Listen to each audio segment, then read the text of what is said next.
تو اس کو پھر رسم کہیں گے، رواج کہیں گے، یہ بھی غلط ہے۔ یاد رکھو رسم رواج کرنے کی شریعت کے اندر اجازت نہیں ہے۔ اللہ رب العالمین فرماتے ہیں لَقَدْ كَانَ لَكُمْ فِي رَسُولِ اللَّهِ أُسْوَةٌ حَسَنَةٌ، تاجدار مدینہ صلی اللہ علیہ وآلہ وسلم کی زندگی ہمارے لیے کامل نمونہ ہے۔ ان کی زندگی کو دیکھ کر جو کام کرنا ہے وہی ہے۔ اگر ان کی زندگی سے ہٹ کر کوئی کام کریں گے تو وہ ہماری شان کے لائق نہیں ہے۔ لیکن ہم بہت ساری رسمیں کرتے ہیں، شادی کے موقع پر بھی کرتے ہیں، اور اگر کہیں کوئی غمی کا موقع آ جائے تو یہاں پھر بات خراب ہو جاتی ہے کہ ہم پھر اپنی اس رسم کو دین کا نام دینا شروع کر دیتے ہیں۔ کیونکہ اگر کہیں پر کوئی غم کا موقع ہے، کہیں کوئی فوتگی ہوئی ہے یا کوئی اور ایسا مسئلہ ہے، غم کا موقع ہے، اور آپ کوئی کام یہ کہہ کر کرنا شروع کر دیں کہ یہ ہمارا رواج ہے، تو رواج تو اس وقت کیا جاتا ہے جب انسان ٹھیک ٹھاک حالت میں ہو۔ اگر وہ غم کی کیفیت میں ہے تو اس کو اپنی پڑی ہوتی ہے، پھر رسم اور رواج کیسے کرے گا؟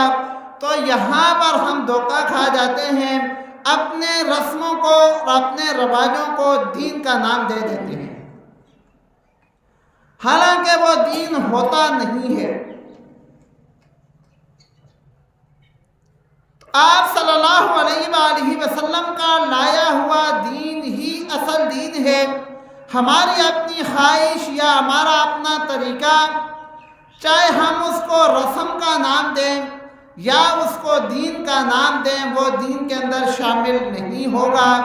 بالکل ایسے ہی جیسے زمانہ جاہلیت کے اندر لوگ دنوں کا ہیر پھیر کر کے کہتے تھے کہ یہ اشہر حرم یا حرمت والا مہینہ ختم ہو گیا یا حرمت والا مہینہ شروع ہو گیا۔ اللہ رب العالمین نے ہمیں یہ جو کامل دین دیا ہے، اس پر اگر ہم عمل کریں تو ہمارے وقت کی بھی بچت ہوگی، رسم و رواج سے بھی ہماری بچت ہوگی، اور سب سے بڑی بات یہ ہے کہ اللہ رب العالمین ہمارے دل کو سکون نصیب فرمائیں گے۔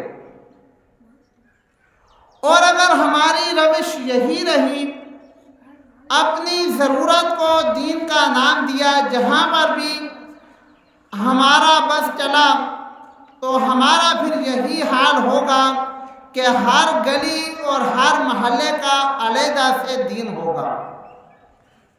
جیسے آج ہمارے ہر گلی اور ہر محلے کے اندر ہو رہا ہے، ایک آدمی ایک کام کرتا ہے کہ یہ فلاں نے بتایا ہے، دوسرا اس سے الٹ کرتا ہے یہ فلاں نے بتایا ہے۔ یہاں پر اس علاقے میں ایک رسم ہے، دوسرے علاقے میں دوسری رسم ہے، اور یہ جی فلاں نے بتائی ہے، حالانکہ وہ دین کا حصہ نہیں ہوتی۔ اگر پہلے دن سے دین پر عمل پیرا ہوتے تو ساری کی ساری دنیا میں ایک طرح کا نظام ہوتا اور عدل و انصاف ہوتا۔ اللہ رب العالمین سے دعا ہے کہ اللہ رب العالمین ہم سب کو دین اسلام پر استقامت نصیب فرمائے، اور تاجدار مدینہ صلی اللہ علیہ وآلہ وسلم کی سنتوں کے مطابق زندگی گزارنے کی توفیق عطا فرمائے۔